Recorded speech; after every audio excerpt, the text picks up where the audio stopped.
Greetings 12th class political science students. Welcome back to our channel. Hope you all are doing great. And today we are going to start third part of the chapter Crisis of Democracy. Right? Till now we have completed two parts, and in last part basically we have discussed the situation of our country, and in the context of two states basically we have understood it, Gujarat and Bihar. We have also understood total revolution. We have also understood the contribution of J.P. Narayan.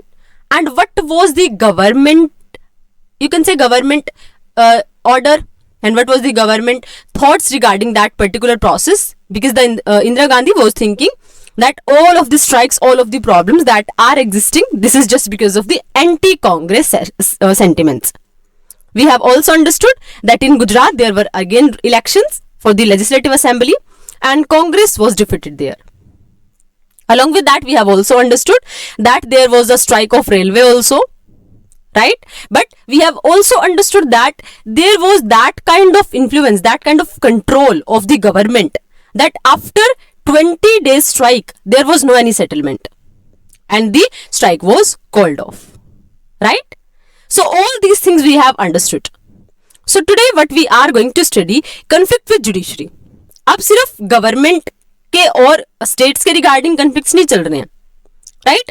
अब जो government उसके conflict चल रहे हैं judiciary के साथ भी, कि क्या हमारी कंट्री का सिनेरियो होना चाहिए, राइट? तो अब देखो क्या हो रहा था. This was also the period when the government and ruling party had many differences with the judiciary. क्योंकि देखो ये सारी चीजें आप लोगों ने ना पिछली क्लास में पढ़ी होंगी 11th क्लास में, कि जुडिशरी और लेजिस्लेचर में ना कन्फ्लिक्ट चलते रहते हैं. क्योंकि कई बार ऐसा होता है कि लेजिस्लेचर सोचती है कि वो जुडिशरी के एरियाज में इंटरफेयर करे, और जुडिशरी कई बार इंटरफेयर करती है लेजिस्लेचर के एरियाज में. तो दैट इज वेरी कॉमन कि हमेशा डिफरेंसेस होते हैं जुडिशरी और रूलिंग पार्टीज में. Do you remember the discussion about the long drawn conflict between the parliament and judiciary? ये आप लोग 11th क्लास में पढ़ के आए हो कि पार्लियामेंट और जुडिशरी में क्या कॉन्फ्लिक्ट होता है. और अगर आप लोगों ने नहीं पढ़ा ना, तो इसी चैनल पे 11th क्लास की प्लेलिस्ट है जिसमें आपको इसी टॉपिक से पार्लियामेंट एंड जुडिशरी, इसके नाम से आपको वीडियो मिल जाएगी. If you want to see you can check that and you can see that. Okay, if you want to recall the 11th class syllabus.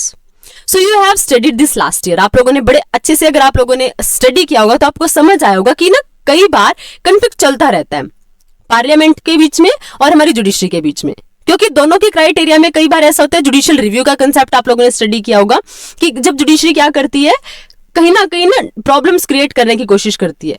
हालांकि वो प्रॉब्लम्स नहीं होती, क्योंकि क्या होता है, जुडिशरी रिव्यू करती है, चेक करती है, रीचेक करती है लॉज को. लेकिन लेजिस्लेचर को क्या लगता है? लेजिस्लेचर को लगता है कि जुडिशरी हमारे एरियाज में इंटरफेयर कर रही है, राइट? तो यहां से ना प्रॉब्लम्स होनी शुरू हो जाती हैं. फिर कहीं ना कहीं लेजिस्लेचर को लगता है कि जुडिशरी हमारे पाथ में बार बार प्रॉब्लम्स अराइज करा रही है. आप लोगों ने इसको लास्ट क्लास में पढ़ा होगा. 3 कॉन्स्टिट्यूशनल इश्यूज हैड अमर्ज्ड. अब कौन कौन से इश्यूज आप लोगों ने पढ़ा होगा? Can the parliament abridge fundamental rights? क्या जो हमारी पार्लियामेंट है ऐसे कोई लॉ बना सकती है जो हमारे फंडामेंटल राइट्स को हमसे छीनते हैं, राइट? क्या ऐसा पॉसिबल है? या फिर एक ऐसा, मतलब नॉट ओनली कि कंप्लीटली छीनना, बट इसका मतलब ये होता है कि उनको स्मॉल कर देना भी, मतलब छोटा कर देना भी. क्या ऐसा पावर है पार्लियामेंट के पास? Supreme court said it cannot, right? तो सुप्रीम कोर्ट ने कहा नहीं, ऐसा नहीं हो सकता, है ना. Secondly, can the parliament curtail the right to property by making an amendment? आप लोगों को भी याद आया होगा कि 1979 में हमारी कंट्री में ऑल द अमेंडमेंट जो था 1978 में लेके आया गया था कि प्रॉपर्टी का जो राइट है वो फंडामेंटल राइट्स की कैटेगरी से बाहर होना चाहिए. और क्यों होना चाहिए? क्योंकि उस टाइम पे जो गवर्नमेंट है वो क्या चाह रही थी, वो लैंड रिफॉर्म्स लेके आना चाह रही थी, लैंड सीलिंग एक्ट पास करवाना चाह रही थी. तो उसके लिए क्या था? उसके लिए लैंड को एक्वायर करना जरूरी था.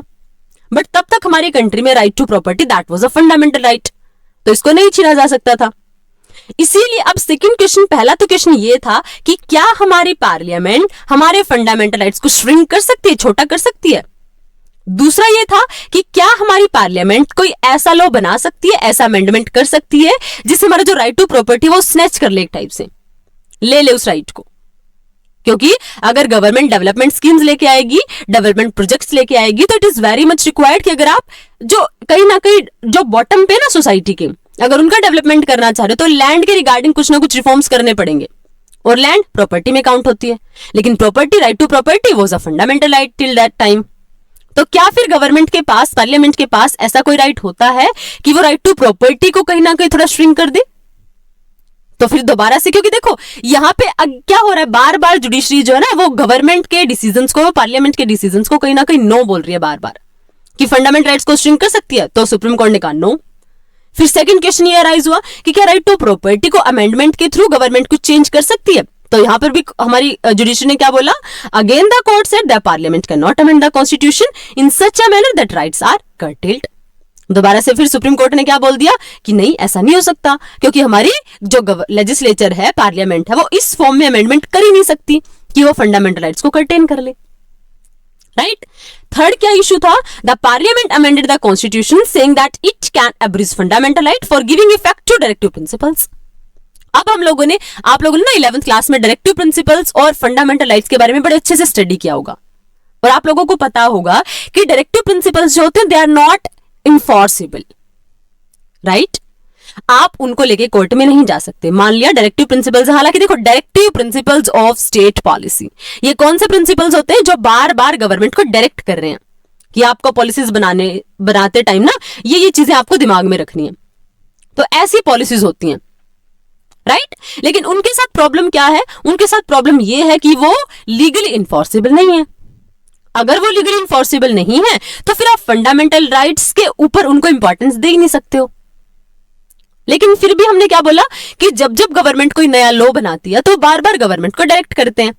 लेजिस्लेचर जब कोई नया लॉ बनाने की कोशिश करती है तो डायरेक्टिव प्रिंसिपल्स बार बार आके सामने खड़े हो जाते हैं कि नहीं भाई, आपको ये लॉ इस तरीके से बनाना चाहिए ताकि जो सोसाइटी के बिल्कुल बॉटम पार्ट पे ना उनको भी उसका बेनिफिट मिल जाए।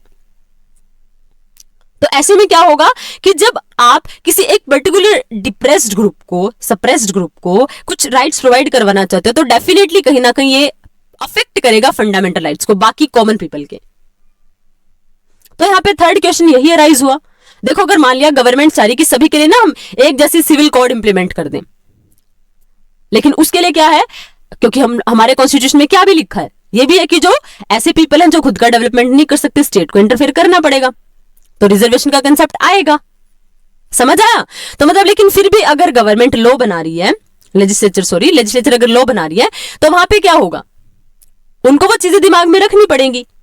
तो ऐसे में अगर गवर्नमेंट चाह रही है कि वो डायरेक्टिव प्रिंसिपल्स को इफेक्ट दे तो डेफिनेटली उससे फंडामेंटल राइट्स पर इफेक्ट पड़ने वाला है। तो क्वेश्चन यही उठा कि क्या फंडामेंटल राइट्स को एब्रेज किया जा सकता है, मतलब कहीं ना कहीं थोड़ा साइड किया जा सकता है। अगर हम डायरेक्टिव प्रिंसिपल्स को अगर इफेक्ट देना चाहते तो क्या फंडामेंटल राइट्स को थोड़ा श्रिंक कर सकते हैं? लेकिन फिर क्या हुआ, supreme court rejected this provision also. Supreme court ने इसको भी रिजेक्ट कर दिया। तो अब देखो तीन क्वेश्चंस हो गए ना। एक तो कि पार्लियामेंट ने पूछा कि क्या वो फंडामेंटल राइट्स को थोड़ा श्रिंक कर सकती है, सुप्रीम कोर्ट ने कहा नो। फिर उसने पूछा कि क्या जो हमारी पार्लियामेंट है उसके पास ऐसी राइट्स है, ऐसी अथॉरिटी है कि वो राइट टू प्रॉपर्टी को कर्टेल कर ले बाय एन अमेंडमेंट, तो फिर सुप्रीम कोर्ट ने अगेन कहा नो। फिर उन्होंने पूछा कि क्या ऐसा पॉसिबल है, ऐसा हो सकता है कि हम फंडामेंटल राइट्स को कहीं ना कहीं थोड़ा श्रिंक कर दें क्योंकि directive principles of state policies को इंप्लीमेंट करना है। लेकिन फिर जवाब क्या आया कि हमारे फंडामेंटल राइट्स को कहीं ना कहीं एब्राइज नहीं किया जा सकता। राइट, तो अब फिर क्या हुआ, सुप्रीम कोर्ट ने इस चीज को भी रिजेक्ट कर दिया। This led to a crisis as far as the relation between the government and the judiciary were concerned. अब यहीं से कहीं ना कहीं प्रॉब्लम्स अराइज हो गई। क्यों अराइज हुई? क्योंकि गवर्नमेंट को लगा कि बार बार ना जुडिशरी उनके एरियाज में इंटरफेयर कर रही है, उनको वो पॉलिसीज बनाने नहीं दे रही है properly. So you may remember that this crisis culminated in the famous Keshavananda Bharati case. और Keshavananda Bharati case same channel पे आप वीडियो में देख सकते हो, आप लोगों को समझ आ जाएगा केशवानंद भारती केस क्या था। लेकिन यहां पर देखो, इस सारे के सारे जो कॉन्फ्लिक्ट्स हुए ना, इन सबको एक टाइप से चेंज किया गया, एक वर्डिक्ट दे दी गई। वो वर्डिक्ट क्या थी? वो केशवानंद भारती केस में थी। उसमें क्या बोला गया, मैंने आप लोगों को बताया था कि जुडिशरी जो होती है ना, उसके पास खुद के डिसीजंस को भी रिव्यू करने की पावर होती है। तो इससे पहले 1967 में गोलकनाथ केस हुआ था, जिसमें एक टाइप से सुप्रीम कोर्ट ने ये मान लिया था कि क्योंकि जो पार्लियामेंट है ना वो सुप्रीम अथॉरिटी है लॉ बनाने के लिए, तो वो कॉन्स्टिट्यूशन को चेंज कर सकती है। लेकिन फिर उनको फिर से कहीं ना कहीं रियलाइज हुआ कि अगर ये पावर हमारी पार्लियामेंट को मिल गई तो फिर तो जैसा चाहेंगे वैसा चेंज करेंगे। तो अब उन्होंने फिर से दोबारा से रिव्यू किया अपने डिसीजन को और क्या बोला कि नहीं, गवर्नमेंट ऐसा नहीं कर सकती। और क्यों नहीं कर सकती? फिर एक केस सामने आया, वो था केशवानंद भारती केस, जिसमें क्या बोला गया कि अब अगर गवर्नमेंट को अगर अमेंडमेंट करना है, लेजिस्लेचर को, पार्लियामेंट को किसी भी लॉ में अमेंडमेंट करना है तो अमेंडमेंट तो कर सकती है, बट वहां एक कंसेप्ट निकल के आया, वो था बेसिक फीचर का, बेसिक स्ट्रक्चर का। क्या बोला गया कि हमारी पार्लियामेंट अमेंडमेंट कर सकती है, बट कोई भी अमेंडमेंट ऐसा नहीं होना चाहिए जो हमारे कॉन्स्टिट्यूशन के बेसिक स्ट्रक्चर को हर्ट करता है। मतलब हमारे according to supreme court judgement हमारे कॉन्स्टिट्यूशन के ना कुछ कोर वैल्यूज हैं, कुछ कोर आइडियाज हैं।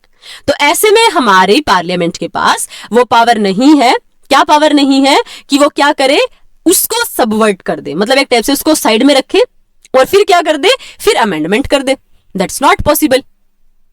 तो यहां पे एक जो नया कंसेप्ट आया केशवानंद भारती केस में, वो क्या था, यही था कि बेसिक फीचर, बेसिक स्ट्रक्चर का कंसेप्ट निकल के सामने आया और क्या बोला गया कि हमारी पार्लियामेंट अमेंडमेंट तो कर सकती है कॉन्स्टिट्यूशन में, लेकिन वो अमेंडमेंट हमारे कॉन्स्टिट्यूशन के बेसिक स्ट्रक्चर को हर्ट नहीं करना चाहिए।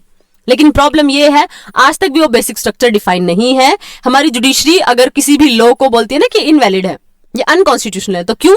क्योंकि वो बेसिक स्ट्रक्चर के अगेंस्ट है। लेकिन बेसिक स्ट्रक्चर क्या है आज तक किसी को पता ही नहीं है, क्योंकि आज तक उसको एक सिंगल फॉर्म में डिफाइन नहीं किया गया। ये हमारी जुडिशरी के पास एक ऐसा इंस्ट्रूमेंट है जिसके थ्रू वो क्या कर सकती है, जिसके थ्रू वो कहीं ना कहीं ऐसा सिस्टम जनरेट कर सकती है कि वो हमारे कॉन्स्टिट्यूशन को वायलेट होने से रोक सकती है, ताकि एक पपेट ना बन जाए, है ना, हमारे एक टॉय ना बन जाए हमारी लेजिस्लेचर या फिर हमारी गवर्नमेंट के हाथों में। समझ आया? अब देखो यहां पे आपको क्या गिवन है, do committed judiciary and committed bureaucracy means that the जजेस and government official should be loyal to the ruling party. अब देखो आपको बोला गया क्या, जब हम बोलते हैं कि हमारी कमिटेड जुडिशरी है, हमारी कमिटेड ब्यूरोक्रेसी है, तो क्या इसका मतलब ये होता है कि जो जजेस हैं, गवर्नमेंट ऑफिशियल्स हैं, उनको लॉयल होना चाहिए रूलिंग पार्टी के लिए? होता है ऐसा? Never ever. क्योंकि ये जो पीपल है ना, हमारी जुडिशरी भी है, हमारे गवर्नमेंट ऑफिशियल्स भी हैं, जिसको आप सिविल सर्वेंट्स बोलते हो, आईएएस आईपीएस ऑफिसर्स बोलते हो, ये कभी भी गवर्नमेंट के लिए या रूलिंग पार्टी के लिए रिस्पॉन्सिबल नहीं होते हैं। ये रिस्पॉन्सिबल किसके लिए है? कॉन्स्टिट्यूशन के लिए। क्योंकि देखो जैसे गवर्नमेंट है, रूलिंग पार्टी है, वो पीपल के लिए आंसरेबल है क्योंकि पीपल ने उसको इलेक्ट किया है। लेकिन ये जो पीपल है, हमारी जुडिशरी है, हमारी ब्यूरोक्रेसी है, वो तो एक डेफिनेट प्रोसेस के बाद सेलेक्ट हो गए, नॉट इलेक्ट, सेलेक्ट होके आए हैं, तो वो किसके लिए रिस्पॉन्सिबल होंगे? They will be responsible for our constitution only. समझ आया? तो वो किसी एक रूलिंग पार्टी के लिए रिस्पॉन्सिबल नहीं होंगे, वो रिस्पॉन्सिबल होंगे हमारी कंट्री के कॉन्स्टिट्यूशन के लिए। समझ आया? अब यहां तक देखो क्या कन्फ्लिक्ट आपको समझ आया कि गवर्नमेंट के कन्फ्लिक्ट तो चले रहे थे, यहां जुडिशरी के साथ भी कन्फ्लिक्ट अराइज हो गए।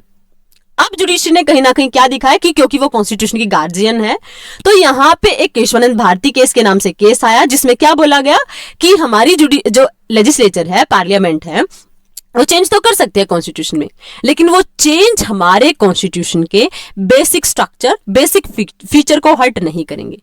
But as I told you, वो बेसिक स्ट्रक्चर क्या है आज तक वो किसी को ढंग से नहीं पता है, क्योंकि वो एक बार क्लियरली डिफाइन हुआ ही नहीं है। बार बार हमारी जुडिशरी क्या बोल देती है कि ये जो पर्टिकुलर लॉ है ना, ये हमारे कॉन्स्टिट्यूशन के बेसिक स्ट्रक्चर को वायलेट करता है, तो इसीलिए ये नहीं होना चाहिए। समझ आया? So two developments further added to the tensions between the judiciary and executive. Immediately after the Supreme Court decision in 1973 in the Keshwanand Bharti case, a vacancy arose for the post of Chief Justice of India. अब देखो problem फिर क्या हुई, अब कहीं ना और tensions arise हुई। अब वो टेंशंस क्या अराइज हुई, अब देखो क्या tension between the judicial and executive immediately after the supreme court decision in 1973 in Kesavananda Bharati case. अब यहां पर क्या हुआ, चीफ जस्टिस ऑफ इंडिया के लिए वैकेंसी अराइज हो गई। अब तक तो देखो जुडिशरी इंडिपेंडेंटली डिसीजन देती आ रही है, राइट? तो यहां पे क्या हुआ, it had been a practice to the appoint the senior most जज of supreme court as the chief justice. और ये हमारी कंट्री में ना एक ट्रेडिशन चला आ रहा था। क्या ट्रेडिशन चला आ रहा था कि हमारी कंट्री में सीनियर मोस्ट जज को अपॉइंट किया जा रहा था एज अ जज, chief justice of supreme court. और ये चीजें अगर आप लोगों को क्लियर नहीं है ना, आपको रिवाइज करना है, तो again I am saying judiciary chapter completely is there in the 11th class political science playlist. You can check it and you can study it. But in 1973, the government set aside the seniority and 3 judges and appointed Justice A. N. Ray as the Chief Justice of India. But यहाँ पे क्योंकि आप सबको पता होगा कि हमारी country में जब CJI, chief justice of India को अपॉइंट करना होता है तो प्रेसिडेंट अपॉइंट करता है, और हमारी कंट्री में ट्रेडिशन एक टाइप से क्या चला आ रहा था कि जो सीनियर मोस्ट जज होगा ना उसको बनाया जाएगा, क्या बनाया जाएगा, हमारी कंट्री का सीजीआई। बट यहां पे क्या हुआ, यहां पे उस सीनियरिटी के इश्यू को तो साइड कर दिया और एन रे उनको बना दिया गया चीफ जस्टिस। मतलब 3 अदर जजेस और थे, उनको क्या किया, साइड किया, है ना। तो क्या किया, और एन रे को चीफ जस्टिस बना दिया। अब फिर क्या होगा, फिर प्रॉब्लम, क्योंकि देखो कंट्री में ऑलरेडी इंस्टेबिलिटी चली हुई थी, पूरी की पूरी कंट्री इकोनॉमिकली इतने सारे टेंशन को टॉलरेट कर रही थी, कंट्री में प्रोटेस्ट चल रहे थे, बिहार और गुजरात का सीन आप ऑलरेडी स्टडी कर चुके हो, रेलवे में ऑलरेडी प्रॉब्लम चल रही थी, और अब यहां गवर्नमेंट ने एक और काम कर दिया। और देखो ऐसा क्यों हो रहा था, अगर आप लोगों को थोड़ा बहुत याद आ रहा हो तो क्या आप लोगों ने पढ़ा था, जब हम लोगों ने कांग्रेस का सिस्टम पढ़ा था ना, तो हम लोगों ने पढ़ा था प्रेसिडेंट इलेक्शन 1969, याद आया, याद आया। तो उस टाइम पे हम लोगों ने क्या पढ़ा था, उस टाइम पे जिसको इंदिरा गांधी चाहती थी वो हमारी कंट्री के प्रेसिडेंट बन गए, है ना, राइट। तो यहां पे क्या हुआ कि अब कहीं ना कहीं जो प्रेसिडेंट होंगे उसके ऊपर इन्फ्लुएंस होगा ना उस पार्टी का जिसने उसको जीत दिलवाने में इंपॉर्टेंट रोल प्ले किया है। इसीलिए अब जो एन रे को as a chief justice appoint किया गया, ये कंट्रोवर्शियल इश्यू बन जाएगा, क्योंकि लोगों को लगेगा कि ये कांग्रेस की और स्पेशली इंदिरा गांधी के इंटेंशंस की वजह से हो रहा है, right? So the appointment became political or controversial because of all the 3 judges who were superseded had given ruling against the stand of the government, right? Thus constitutional interpretation and political ideologies were getting mixed up rapidly. अब इसीलिए देखो क्या हुआ, अब लोगों को लगा कि क्योंकि हमने सीनियरिटी को सप्रेस कर दिया है, हमने उसको साइड में रख दिया है, इसीलिए जो कॉन्स्टिट्यूशन इंटरप्रिटेशन थी, पॉलिटिकल आइडियोलॉजीज थी, अब वो क्या हो रही थी, बहुत मिक्स हो रही थी। अब people close to prime minister talking to the need for a judiciary and a bureaucracy committed to the vision of the executive. अब कुछ लोग, क्योंकि देखो अब जब कोई ऐसा चेंज होता है ना कंट्री में, तो उस पे रिलेटेड लोगों के ना नए नए आइडियाज उभर के सामने आते हैं कि क्या होना चाहिए, कैसे होना चाहिए। तो यहाँ पे वही हुआ, कुछ लोगों ने इंटरप्रेट क्या किया कि जो हमारे प्राइम मिनिस्टर हैं, people close to prime minister started talking to the need for a judiciary and a bureaucracy committed to the vision of executive and the legislature. अब प्राइम मिनिस्टर कौन, इंदिरा गांधी। तो ये तो किसके बारे में बात करेंगे, इंदिरा गांधी के बारे में बात करेंगे। इन्होंने क्या बोला, जो हमारी कंट्री की हाई ऑफिशियल्स हैं, चाहे वो जुडिशरी है चाहे वो ब्यूरोक्रेसी है, वो क्या होने चाहिए, वो क्या होने चाहिए, कमिटेड होने चाहिए। किसके लिए, to the vision of executive and legislature. मतलब वो भी कमिटेड हो, जो लेजिस्लेचर चाहती है, एग्जीक्यूटिव चाहती है, उसके लिए कमिटेड होना चाहिए, हमारी ब्यूरोक्रेसी को, हमारी जुडिशरी को। The climax of the confrontation was of course the ruling of the high court declaring Indira Gandhi's election invalid. लेकिन देखो अब क्या हुआ, अब कुछ लोग तो बोल रहे हैं कि भाई, और स्पेशली कौन से, इंदिरा गांधी के सपोर्टर्स, क्योंकि हमारे जो लोग हैं, स्पेशली अगर आप बात करते हो हमारी गवर्नमेंट की, तो इलेक्टेड है, उन लोगों ने क्या स्टेटमेंट्स देनी शुरू कर दी कि हमारी कंट्री के जो हाई ऑफिशियल्स है, चाहे वो जुडिशरी है चाहे वो एग्जीक्यूटिव है, उसको, चाहे वो हमारी, सॉरी एग्जीक्यूटिव नहीं, चाहे वो हमारी जुडिशरी है और चाहे वो हमारी ब्यूरोक्रेसी है, उसको किसके अकॉर्डिंग वर्क करना चाहिए, एग्जीक्यूटिव के विजन के अकॉर्डिंग, लेजिस्लेचर के विजन के अकॉर्डिंग, राइट। अब कुछ लोग इसके अगेंस्ट में जाएंगे, क्यों जाएंगे, डेफिनेटली वो लोग जाएंगे क्योंकि ये तो कॉन्स्टिट्यूशनल वैल्यूज के अगेंस्ट है। बिकॉज वी हैव अंडरस्टूड, आप लोगों ने 11th क्लास में बड़े अच्छे से पढ़ा है कि हमारी कंट्री में इंडिपेंडेंट जुडिशरी है, और हम लोगों ने ब्यूरोक्रेसी के बारे में पढ़ा है, हम लोगों ने पॉलिटिकल और परमानेंट एग्जीक्यूटिव पढ़ा है, हम लोगों ने पढ़ा है कि परमानेंट एग्जीक्यूटिव पे रूलिंग पार्टी का इफेक्ट होता ही नहीं है, कि because they are responsible towards the constitution. तो वो क्यों करेंगे गवर्नमेंट की, एक टाइप से उस गवर्नमेंट की बात तो कोई क्यों वो इंप्लीमेंट करेंगे। ऑल द एग्जीक्यूटिव का काम होता है पॉलिसीज को इंप्लीमेंट करना, लेकिन क्या वो सिर्फ उनके लिए कमिटेड है, जो एग्जीक्यूटिव है, जो लेजिस्लेचर है, नहीं, क्योंकि वो अगर वो शपथ लेंगे ना अपने अपॉइंटमेंट के बाद, वो शपथ किसके लिए लेते हैं, वो प्लेज लेते हैं हमारी कंट्री के कॉन्स्टिट्यूशन के लिए लॉयल रहने की। उन्होंने शपथ ये नहीं ली कि जो रूलिंग पार्टी आएगी वो उसके अकॉर्डिंग लॉयल बन जाएंगे, राइट। लेकिन तो अब इसका क्लाइमेक्स क्या निकला, एंड क्या हुआ, ये जो मूवी टाइप की चल रही थी, क्लाइमेक्स हुआ कि जो हमारी रूलिंग है, ruling of high court declaring Indira Gandhi's elections invalid, और फाइनली क्या रिजल्ट निकला, जो इंदिरा गांधी ने इलेक्शंस जीते वो इलेक्शंस ही इनवैलिड बेस से जीत लिए। तो यहां पे क्या होगा, अब इंदिरा गांधी जो इतने टाइम पीरियड से बेस बनाती आ रही थी, इतने टाइम पीरियड से सारी सिचुएशंस को अपने अकॉर्डिंग कहीं ना कहीं चेंज कर रही थी, पूरी की पूरी इंटरप्रिटेशन को अपने अकॉर्डिंग मोल्ड करने की कोशिश कर रही थी, हमारी जुडिशरी को अपने अकॉर्डिंग चेंज करने की कोशिश कर रही थी। तो अब क्या हुआ, जब उन इलेक्शंस को इनवैलिड डिक्लेयर किया जाएगा तो क्या आप सोच सकते हो, क्योंकि देखो 1971 में हम लोगों ने पढ़ा था गरीबी हटाओ का स्लोगन, ये वो इंदिरा गांधी बड़े हाई लेवल के इलेक्शन जीत गई थी, इतनी ज्यादा सीट्स जीती थी कि शायद कंट्री में पहले कभी इलेक्शन उतने लार्ज स्केल पे जीते ही नहीं गए थे। लेकिन अब जब इंदिरा गांधी को लगेगा कि भाई अब इलेक्शंस तो इनवैलिड होने वाले हैं, तो मतलब सीट जाने वाली है, कि इंदिरा गांधी इतनी इजीली सीट्स को जाने देंगी, क्योंकि मैंने आप लोगों को कई बार बताया कि power makes a man corrupt and absolute power makes a man corrupt absolutely. तो यहां तो वही हो रहा था ना, इंदिरा गांधी के पास एब्सोल्यूट पावर थी, तो क्या वो जाने देंगे अब इतनी इजीली पावर को? नेवर। तो अब इस पावर को बचाने के लिए क्या होगा, डिक्लेरेशन ऑफ इमरजेंसी, इसी को रेफर किया गया है डेमोक्रेटिक क्राइसिस। समझ आया? अभी इमरजेंसी की डिक्लेरेशन क्या थी, क्या मतलब हुआ इसका? ऑन 12 जून 1975, डेट याद रख लेना, justice Jagmohan Lal Sinha of Allahabad high court passed a judgement declaring Indira Gandhi elections to the Lok Sabha invalid. क्योंकि देखो, अगर वो प्राइम मिनिस्टर बने तो उन्होंने कहीं ना कहीं से तो इलेक्शन जीता होगा, राइट? तो फिर क्या हुआ, अहमदाबाद इलाहाबाद मतलब यूपी, उन्होंने क्या किया, हाई कोर्ट ने एक क्या पास किया, रेजोल्यूशन टाइप से पास किया, उन्होंने एक स्टेटमेंट दी, जजमेंट दी कि क्या, declaring Indira Gandhi election to the Lok Sabha invalid, कि जो इंदिरा गांधी ने इलेक्शन लड़ा वो इलेक्शन इनवैलिड है। This order came on an election petition fixed by Raj Narayan, a socialist leader and a candidate who had contested against her in 1971. अभी election का अभी result क्यों आया, क्यों जुडिशरी ने बोला, क्यों हमारे हाई कोर्ट ने बोला? क्योंकि एक पिटीशन गई थी हाई कोर्ट में कि इंदिरा गांधी ने ना क्या किया है, इलेक्शंस में अनफेयर मीन यूज किए हैं एक टाइप से, और उनका इलेक्शन प्योर नहीं है, तो उसको इनवैलिड कर देना चाहिए।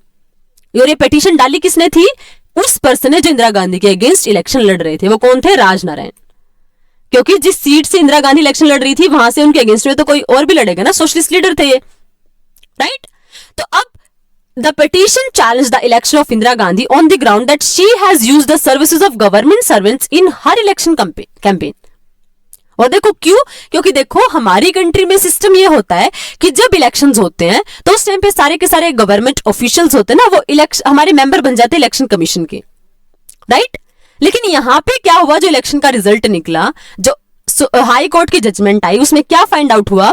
उसमें ये फाइंड आउट हुआ कि जो इंदिरा गांधी थी उन्होंने क्या किया है, उन्होंने गवर्नमेंट ऑफिशियल्स को अपने इंडिविजुअल इलेक्शन कैंपेन के लिए यूज किया है, राइट? तो ऐसा हो ही नहीं सकता है। The judgment of the High Court meant that legally she was no more an MP. समझ आया? लेकिन अगर अनफेयर मीन यूज हुआ तो अब इसका मतलब डेफिनेट है, क्लियर है कि वो एमपी नहीं रहने वाली, क्योंकि उन्होंने अनफेयर मीन यूज किया और वो अब एमपी नहीं रहेंगी, राइट? तो अगर एमपी नहीं होंगे तो हमारी कंट्री में क्या होता है, 6 मंथ्स में इलेक्शंस होते हैं ना, आप लोगों ने पढ़ा होगा, जनरल इलेक्शंस होते हैं, मिड टर्म इलेक्शन होते हैं और बाय इलेक्शंस होते हैं, राइट? तो अगर कोई एक सीट वैकेंट है because of any of the reason, अगर कोई रिजाइन कर देता है, डेथ हो जाती है, या फिर कोई भी और रीजन, ये थर्ड वाला रीजन था क्योंकि उनके इलेक्शन को क्या बोला गया, अनकॉन्स्टिट्यूशनल बोला गया। तो अब देखो फिर क्या हुआ, अब अगर ये जजमेंट आई है हाई कोर्ट की तो इसका मतलब है अब Indira Gandhi will be no more MP, right? And therefore could not remain the prime minister unless she was once again elected as an MP within 6 months. और सबसे बड़ी बात ये कि वो एमपी तो रहेंगी नहीं, साथ के साथ वो प्राइम मिनिस्टर भी नहीं रह सकती जब तक कि उनको दोबारा 6 मंथ में वो इलेक्शन लड़के एक मेंबर ऑफ पार्लियामेंट ना बन जाए, right? On June 24 the supreme court granted her a partial stay on high court order till her appeal was decided she could remain an MP but could not take part in the proceeding of the Lok Sabha. हालांकि उनको supreme court ने क्या बोला, उनको एक partial stay एक type से दे दिया कि वो क्या करेंगी, जब तक को अपील डिसाइड नहीं हो जाती है तो तब तक वो एक एमपी तो रह सकती हैं। हालांकि एक बोला गया था कि उन्होंने गवर्नमेंट ऑफिशियल्स को अपने इंडिविजुअल बेनिफिट के लिए यूज किया तो एमपी भी नहीं रहेंगी, बट यहां पे क्या हुआ, यहां पर सुप्रीम कोर्ट ने उनको बोल दिया कि वो तो एमपी तो रह सकती हैं बट वो प्रोसीडिंग्स में, लोकसभा की जो प्रोसीडिंग्स होंगी उसमें पार्टिसिपेट नहीं करेंगी। समझ आया? तो यहां पे क्या इंपैक्ट निकलेगा, अब यहां पे इंदिरा गांधी उस चीज को टॉलरेट नहीं कर पाएंगी, राइट? और जब टॉलरेट नहीं कर पाएंगी तो अब कहीं ना कहीं प्रॉब्लम्स होंगी, राइट? तो अब इसकी प्रॉब्लम क्या होंगी, क्या क्राइसिस जनरेट होंगे हमारी कंट्री में, that we will discuss in next class. I hope background आपको समझ आया, क्योंकि जब इलेक्शंस को इनवैलिड डिक्लेयर किया गया तो Indira Gandhi was not in the favour to accept it, तो वो कुछ ना कुछ तो पेच लड़ाएंगी ना, ताकि वो पावर में बनी रहे। अब वो क्या करेंगे, उसका क्या इंपैक्ट होगा, कैसे इस पर्टिकुलर सिचुएशन को हमारी कंट्री की डेमोक्रेसी के लिए क्राइसिस बोला गया, right? That we will discuss in detail in next class. I hope till here everything is completely clear to all of you and you are able to think chapter is quite interesting. हम लोग समझ पा रहे कि politics में कैसे चलता है। आप लोगों ने सुना होगा ना, everything is fair in love and war. तो यहाँ पे कहीं ना कि पॉलिटिक्स में वही चीज चल रही है कि सब कुछ वैलिड है, राइट? तो अब क्या हो रहा है कंट्री में, वो क्राइसिस क्या होंगे, इस डिसीजन का, सुप्रीम कोर्ट के डिसीजन का क्या रिस्पॉन्स होने वाला है, कैसे इंदिरा गांधी इसको डील करने वाली है, that we will discuss in next class. Till then, you can revise everything, and if you are having doubt, you can ask your doubts in comment section. We will meet in next video. Till then, keep learning, keep revising, and definitely stay connected. Thank you. Thanks a lot.